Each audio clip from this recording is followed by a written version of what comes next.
Muy bien, seguimos en Monitor Económico por el canal 5 Días y el día de hoy queremos hablar con Sandra Noguera, ella es gerente general de la Capro. La semana pasada, le estaba diciendo antes del aire, habíamos escuchado bastante hablar sobre la Capro por un reclamo que viene haciendo al gobierno. De hecho, ya hace bastante tiempo ustedes vienen hablando, debatiendo un poco sobre las cuestiones impositivas que afectan al sector de la producción y nuevamente emitieron un comunicado, ¿verdad?, donde cuestionan un poco un proyecto de ley que recientemente ha presentado el Ejecutivo. Quería saludarte, Sandra, agradecerte por tu visita y bueno, recibirte también aquí a nuestra casa, que nos comentes un poco cómo está la situación. Buenos días. Muy buenos días, Samuel. Un placer estar aquí en el canal. Después de tanto, como te comenté, es la primera vez que piso otra vez un canal de televisión, porque todas las entrevistas eran por Zoom. Sí. Así que muy agradecida por el espacio. Y sí, como decís, no es la primera vez que estamos reclamando algo, porque no es la primera vez tampoco que en muy poco tiempo hay cambios en las reglas de juego. Y para nuestro sector esto significa una pérdida de competitividad nuevamente, ¿verdad? Si bien nosotros en el 2013 hicimos las mayores inversiones, la inversión extranjera directa más importante de los últimos 10 años, que rondó más de 800 millones de dólares para instalar nuevas industrias y ampliar la capacidad instalada de algunas, una vez instaladas y hechas esas inversiones, nos cambian las reglas de juego, ¿verdad? En ese año se promulga una ley, que era la 5061, donde se crea el IVA agropecuario. Es decir, ahí por primera vez pasan a estar grabadas las compras de granos, ¿verdad? Entonces con eso es el primer cambio en las reglas de juego. En teoría en esa ley se establecía la posibilidad de devolución del IVA del 100% cuando uno exportaba productos industrializados. Y cuando exportabas materias primas, la devolución era del 50%. Esa ley nunca se cumplió porque se promulgó un decreto, fue aprobado el 1029, donde nuevamente nos daban un tratamiento igual a la exportación de soja en estado natural, teniendo la posibilidad solo de la recuperación del 50% del IVA. Ese decreto fue atacado por nosotros ante la Corte Suprema de Justicia. La Corte Suprema de Justicia nos dio la razón, era un decreto arbitrario y una vez que ganamos eso, 6 meses después vuelven a sacar el mismo decreto. O sea, es una inseguridad total en nuestro sector. Bueno, posterior a eso, nosotros presentamos una nueva acción que está pendiente de resolverse en la Corte Suprema y ahora, con la reforma tributaria hace 2 años, esa devolución ya fue totalmente eliminada, o sea, fue reducida a 0%. En lo que respecta a la evolución del IVA en las compras de los granos. Pero sí, en la reforma se mantuvo la posibilidad de recuperar el IVA directamente relacionado a las actividades industriales de exportación. Es decir, todos los costos que vos tengas en mantenimiento, prestación de servicios, que vos pagues, compra de insumos, todo eso vos podés recuperar, ¿verdad? Pero ¿qué pasó? Con la ley de emergencia el año pasado se suspende la devolución del crédito exportador. Es decir, ahí tenemos 0 posibilidades de recuperar, incluso de presentar las solicitudes de devolución, ¿verdad? Bueno, en diciembre se cumple, porque esa ley de emergencia era por un lapso, era hasta el 31 de diciembre, y ahora nuevamente el 21 de junio el Poder Ejecutivo presenta un proyecto de ley donde se prevé otra vez la suspensión de la devolución del crédito exportador. Entonces, bajo ese escenario, es muy difícil para nuestro sector estar compitiendo con industrias de otros países también. De hecho, los datos no son menores. Nosotros este sería el 3er año consecutivo de caída en la molienda o en el procesamiento de granos, ¿verdad? Entonces, estamos perdiendo una gran oportunidad de vender productos de mayor valor, ¿verdad? De hecho, el volumen exportado también se redujo considerablemente. Y volviendo a los datos del procesamiento, este año tuvo una reducción del 18,5% con relación al mismo periodo del año pasado, pero es el registro más bajo que se tiene desde el 2013. Y en el 2013 todavía no estaban instaladas algunas, o sea, no estaban totalmente operativas las nuevas industrias que se hicieron, ¿verdad? Entonces, estamos hablando que en el 2013 había una capacidad de procesamiento de 1.500.000 toneladas, se dio un salto a 4.500.000 toneladas con esas inversiones, pero sin embargo, en este año todavía no podemos llegar a los niveles que se estaban moliendo en esos años, ¿verdad? Entonces, es sumamente importante que el gobierno entienda que nuestro sector tiene demasiados inconvenientes también. Uno de ellos es el problema de la navegabilidad de los ríos, Cierto. que de mantenerse nuestro sector no puede recuperarse, ¿verdad? Y no solamente va a afectar a nuestro sector, sino a toda la economía en general de comercio exterior. Bueno, y a mí una cosa que me sorprende, bueno, de las varias que me sorprende de las medidas del gobierno, ¿verdad? Una tiene que ver con, hay un discurso político que dice que Paraguay está bueno que sea un país productor de granos, pero también tiene, y siempre se ha hablado, tiene que impulsar su industria, ¿verdad? Porque tiene que ser un país que comience a ofrecer productos con valor agregado, porque eso genera empleo, ¿verdad? Y genera más riqueza para el Paraguay, ¿verdad? Y se ha hablado también de la marca país y todo. Pero es un poco un contrasentido por una intención, y esta es una opinión muy particular, muy recaudatoria, ¿verdad? Atacar a un sector que vino creciendo, vino invirtiendo, que genera empleo, ¿verdad? Y con medidas de este tipo que lo que hacen es desalentar la inversión, ¿verdad? Que es lo que está pasando ahora. Sí. Entonces la pregunta que uno se hace es, ¿por qué se da una situación un poco injusta donde se le da flexibilización al sector bancario? Se le da subsidios al sector de servicios y comercio, se le está apoyando a todos los segmentos, y a un segmento que vino invirtiendo mucho, antes que apoyarlo, o por lo menos que sigan con las normas vigentes, se les cortan las posibilidades de poder seguir invirtiendo y poder seguir creciendo. Esa es una situación bastante llamativa, por lo menos, Sandra. Sí, bueno, yo creo que todos los discursos se quedan en eso, en discursos. No se reflejan en políticas públicas que fomenten la industrialización de este sector, y eso es lo lamentable, porque como dije antes, estamos perdiendo la oportunidad de generar mayores ingresos de divisa al vender productos de mayor valor, ¿verdad? Entonces, eso tiene que entender el gobierno y tiene que empezar a crear esas condiciones para mejorar la competitividad de nuestro sector. O por lo menos que no empeoren, ¿verdad? Porque Claro. lo que están haciendo ahora es empeorar las condiciones de competitividad.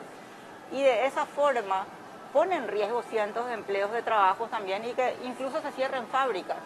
No es un tema menor, por ejemplo, que hace 3 años atrás una de nuestras asociadas haya tomado la decisión de ya no procesar soja en estado natural, sino simplemente comprar el aceite crudo para hacer aceites refinados, ¿verdad? O sea, dejó de procesar.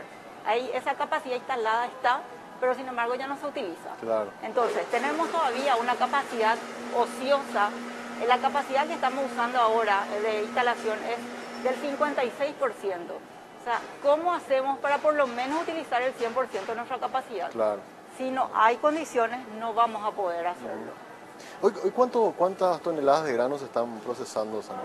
A mayo se procesaron 1.090.000 toneladas. Y como te dije, es el registro en comparación al año pasado, es una reducción del 18,5%. Y nuestra capacidad de producción, si es que todas estuvieran funcionando al 100%, pudieran procesar. Y rondaría los 4 millones de toneladas más o menos. Sí. O sea, hay una brecha demasiado grande. Es exactamente, una brecha muy grande, y como te dije, eso implica dejar de generar mayores ingresos de divisa, implica poner en riesgo los empleos, implica poner en riesgo las fábricas, porque ¿qué hace una fábrica cuando no es competitiva? Lo que va a hacer es decidir exportar soja en estado natural, Sí. y dejar de dar esos beneficios que conlleva la industrialización dentro del país, para que otros países se queden con esos beneficios. Claro, totalmente. Entonces, lo que nosotros pedimos al gobierno también es que cuando presenten este proyecto, este tipo de iniciativas legales, primero que consulten a los sectores afectados, porque me llamó mucho la atención cuando leí la exposición de motivos de este proyecto de ley, que dice, este proyecto fue socializado con los sectores afectados, cuando eso no es cierto. Nunca nos presentaron nuevamente este proyecto para decir, ¿qué les parece a ustedes? ¿Pueden soportar una carga más? Eso realmente no sucedió, y es lamentable que no suceda, porque no podés poner todo el peso o la responsabilidad para la reactivación económica y tus planes sociales en un sector como el Claro, nuestro, ¿verdad? totalmente. Como dijiste antes, hay otros sectores que tienen flexibilizaciones y sin embargo el No, no, nuestro es castigado. y eso es lo que me llama a mí la atención, ¿verdad? Porque incluso las medidas de flexibilización, voy a citar un caso, pues suena un poco argel, pero es cierto. El sector bancario, por ejemplo, lo que tenía hasta el diciembre se extendió hasta diciembre de este año.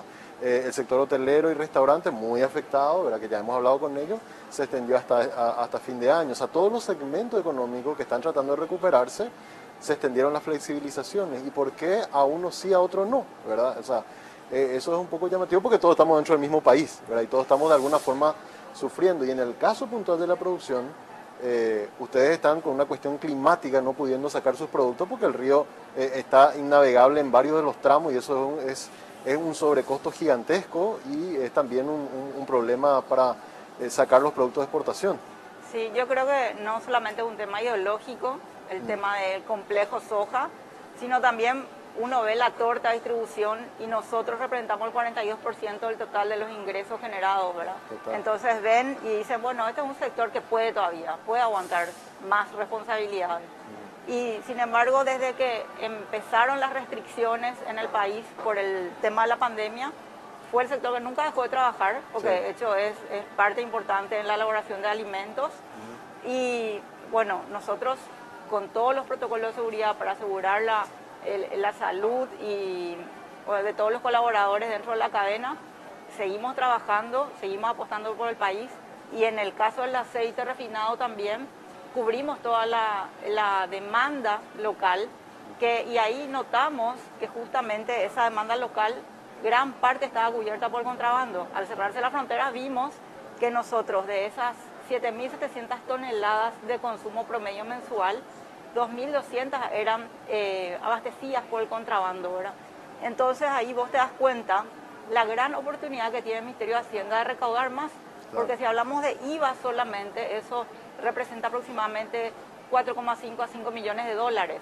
Entonces, si en este sector nomás el contrabando está afectando tanto, te imaginas en otros rubros donde la informalidad es muy grande, donde el contrabando es grande. Y bueno, yo creo que antes de empezar otra vez a castigar a un sector como el nuestro, que da empleo, que genera ingresos de divisas, que formaliza la economía también, dinamiza la economía, entonces pensemos un poco en mejorar los controles, en perseguir la informalidad y el contrabando y no poner todo el peso y la responsabilidad de nuestro sector. Eso es lo que nosotros pedimos al gobierno. Y cuando van a presentar iniciativas de este tipo, nos den por lo menos participación para opinar. Queremos, justamente hablando de participación para opinar, ver lo que está diciendo la audiencia. Hemos hecho una consulta a través de las redes sociales. Le hemos preguntado, el gobierno ha propuesto al Congreso un proyecto de ley para suspender temporalmente la devolución del crédito fiscal para las industrias exportadoras. Esta propuesta es correcta, dice el 37%, es incorrecta, dice el 63% de la gente que está mirando, ¿verdad? Hay una gran mayoría de que tampoco está de acuerdo con la medida que se ha tomado. Y mi pregunta es, vos dijiste no les consultaron. Después de este comunicado y de que han salido en prácticamente todos los medios, hemos visto en los diarios, nosotros mismos también lo habíamos publicado, ¿han podido establecer algún tipo de conversación con la gente del Ministerio de Hacienda? ¿Se han acercado a ustedes? ¿Ha tenido algún diálogo o está cortada esa línea de comunicación? No, todavía no tuvimos comunicación con ellos. Nosotros sí vamos a estar presentando hoy o mañana unas notas tanto al presidente del Congreso como al Ministerio de Hacienda, con copia al subsecretario de Estado de Tributación. Sí estuvimos en conversación por otros temas, como es el tema de la reglamentación de los precios de transferencia. Ajá. Y otras cuestiones, ¿verdad? Pero por este tema puntual todavía no tuvimos conversaciones y ya sabemos la respuesta, ¿verdad? O sea, yo creo que al haber presentado ya ese proyecto ya consideraron bastante las alternativas que tenían a mano y dijeron, bueno, esta es la más fácil. Claro. Y con respecto a los legisladores, ¿tienen previsto reuniones esta semana para hablar del asunto? No tenemos nada previsto todavía. Vamos a ver cómo avanza el tema. Si llega a estar en el orden del día este proyecto de ley y bueno, vamos a hacer los contactos que sean pertinentes en todo caso. ¿Esto tuvo entrada en el Senado o en diputados? No sé si sabe eso. Creo que en el Senado. ¿En el Senado? Sí. En el Senado tuvo entrada. Bueno, entonces habría que sentarse un poco y mirar, hablar con ellos, con los legisladores también para socializar este punto de vista, que lo tengan en cuenta a la hora de analizar. Sí, esperemos que tomen decisiones conscientes de que esto realmente va a afectar a la competitividad de una industria que lamentablemente año tras año está perdiendo la capacidad de procesar más granos en el país. Sí. Una cosa que hemos visto, por lo menos por el ingreso de divisa a través del informe de comercio exterior del Banco Central, es que la brecha que había entre la exportación de granos con después todo lo que es procesado, aceite, harina, es cada vez más grande, ¿verdad? Cada vez más grande. Sí. Y uno se pregunta, ¿vamos a ser solamente los que suministramos de insumo, por ejemplo, para la Argentina, llevando el 70% de nuestra soja, cuando que nosotros tenemos capacidad de procesar gran parte de ese grano, ¿verdad? Porque básicamente como que estamos trabajando para los argentinos para darle insumo a ellos, ¿verdad? Cuando que nosotros podemos hacer lo mismo y no saturar nuestro mercado con productos de nuestra soja que ingresan de contrabando otra vez acá. Sí, estamos alimentando industrias de otros países básicamente, ¿verdad? Sí. Y de hecho, eso es lo que quiere el mundo, quiere soja en estado natural. Entonces, por eso también competimos contra las trabas arancelarias y para arancelarias que hay en los mercados de destino, ¿verdad? Porque ¿qué hacen?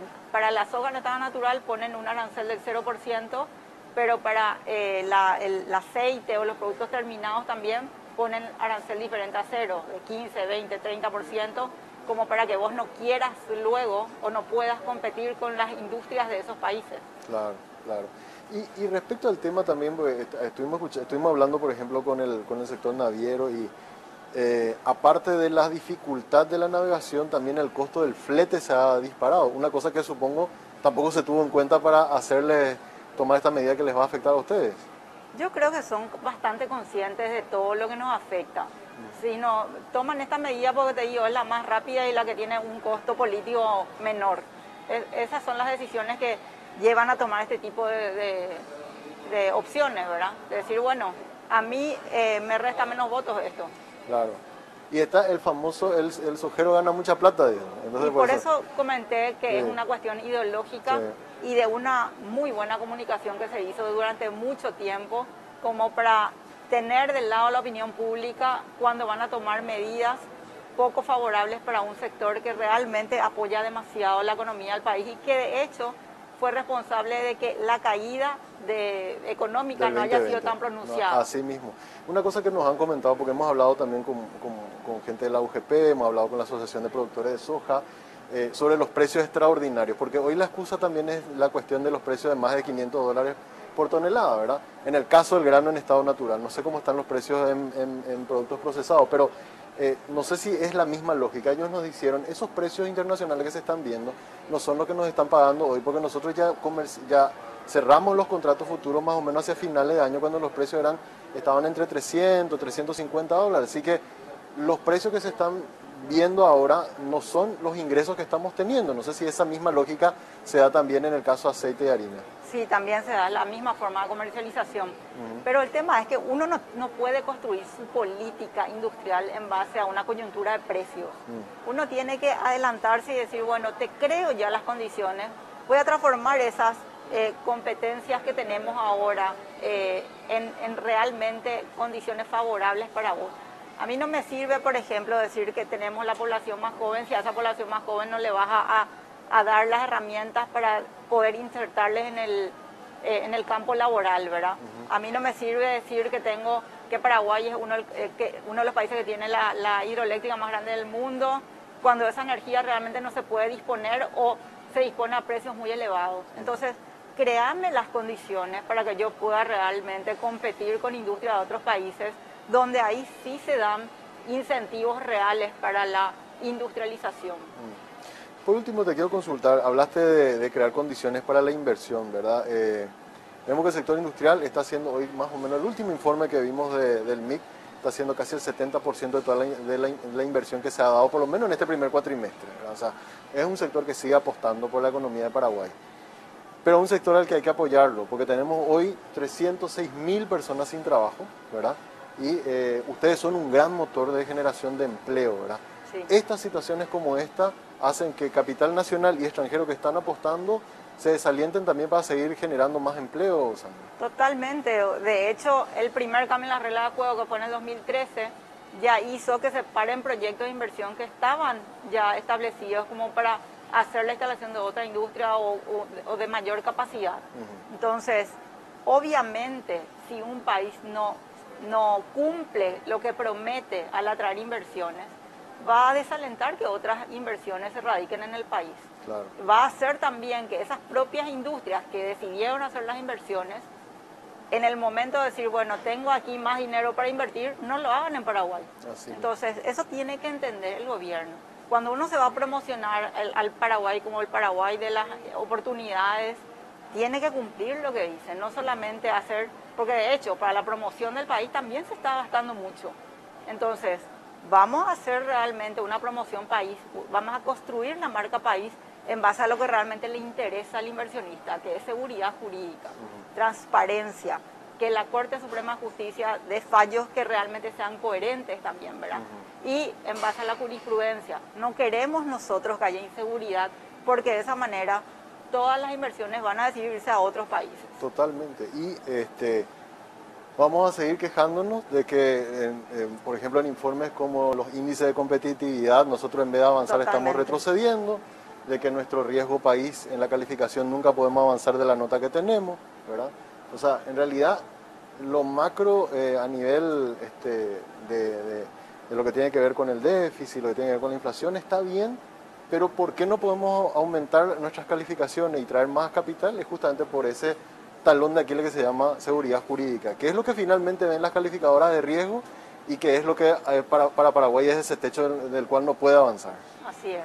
Construyamos entre todos una marca país que sea el trabajo, la seguridad jurídica y que todos adelante llevemos al país donde tiene que estar. Totalmente. Mejor y fuertes desde saliendo de esta pandemia que nos golpeó absolutamente a todos. Así mismo. Y mucha fuerza para todos realmente, que los que están pasando mal.